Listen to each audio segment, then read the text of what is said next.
We're going to also slash something else, the waste in our bloated federal bureaucracy.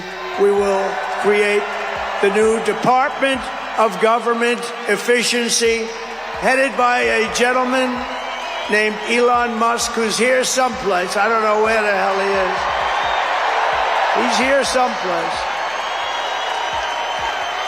Okay, so final question. Donald Trump, let's indulge the thought that you are going to run for the presidency of the United States in the year 2016. What's the slogan going to be? I think my slogan would be, Make America Great Again. That's too long. Come on with something pithier. No, Make America Great Again. You're talking about 4 words. I think it's a very precise slogan. I mean, that would probably be my slogan, Make America Great Again. Tremendous potential in this country, but we're not using it. We don't have the leadership. The amazing thing is the press, when they write about this rally tomorrow, they'll say President Trump was here. He had a small smattering of people. Imagine a world where a reality TV star becomes president. A self-proclaimed billionaire sells Bibles to pay legal bills, and a psychologist teams up with a comedian to dissect it all.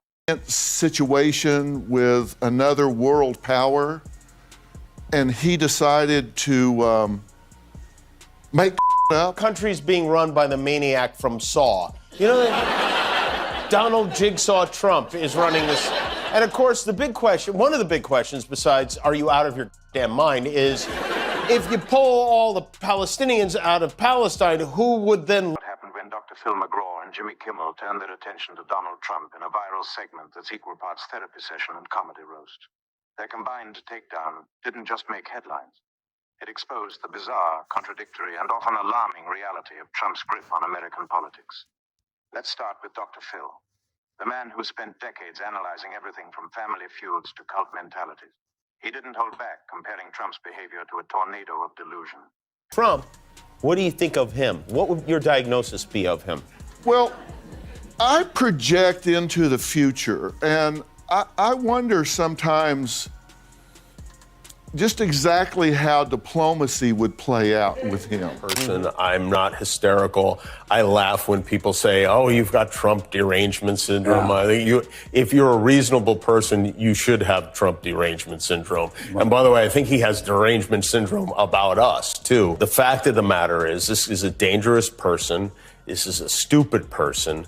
And that's a bad combination. And I think what we're forgetting, I keep forgetting it, and I have to keep reminding myself, is he's not just running for president. He's running to... Why do you think he's wearing that hat? To make America great, because he wants to make America great. Why else would he wear that hat?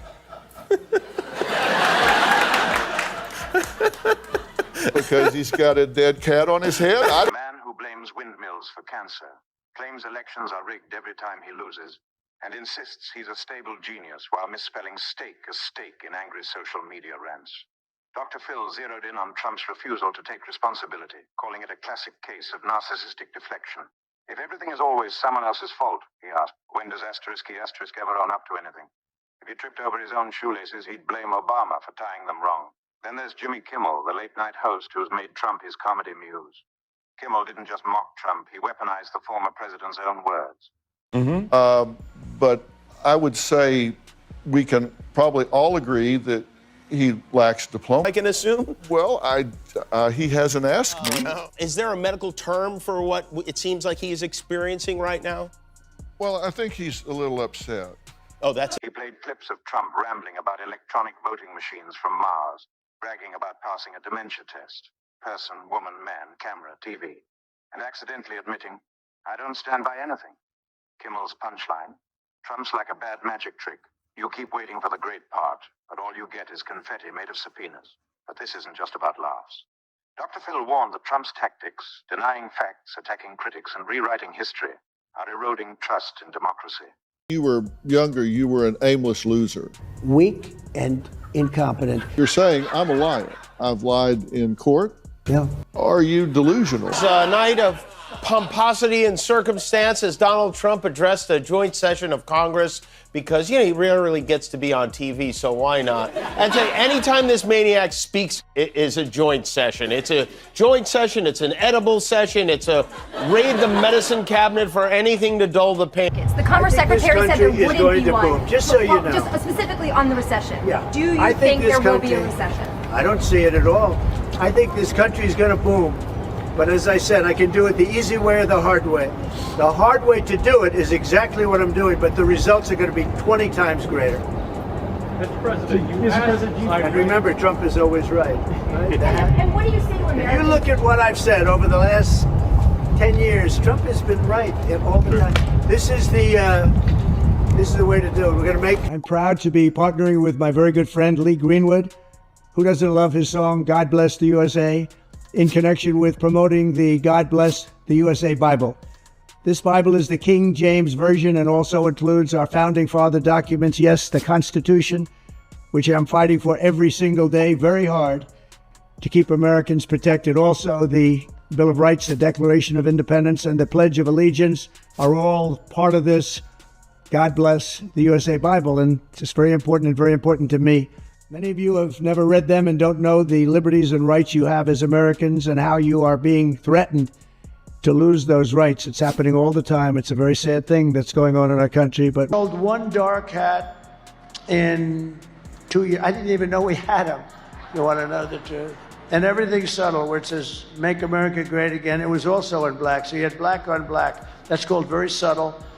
And he wore it and he loved it and he did great. He made a speech, did great. He comes sort of out of a laboratory. I mean, what he likes is it's where he feels comfortable. All of a sudden he's on the stage, he's got all those people and he's wearing the hat. I said, "What is it?" He said, "Dark Mag." I said, "Listen, that hat looks great, Elon." Okay, so I sold like 2 hats in the last year, Dark Mag. Nobody bought them. We had a run on the hats. They sold 71,000 black hats. Can you believe? Do you think that if you picked up the phone, you could call President Trump and he would take the phone call? Yeah, He would. I think so. Will you call President Trump? He broke down Trump's infamous rallies, where the ex-president spins conspiracy theories to crowds wearing red hats and T-shirts with his face photoshopped onto Rambo's body. It's part sermon, part WWE match, Dr. Phil said. He could promise to ban broccoli and they'd cheer like he cured cancer. He's selling nostalgia for a great America that never existed for most people. Kimmel tackled Trump's latest money-making schemes, like the $60 God Bless the USA Bibles. For just $60, you get the word of God plus Trump's face on the cover, he joked. Because nothing says holy like a billionaire charging his supporters for salvation.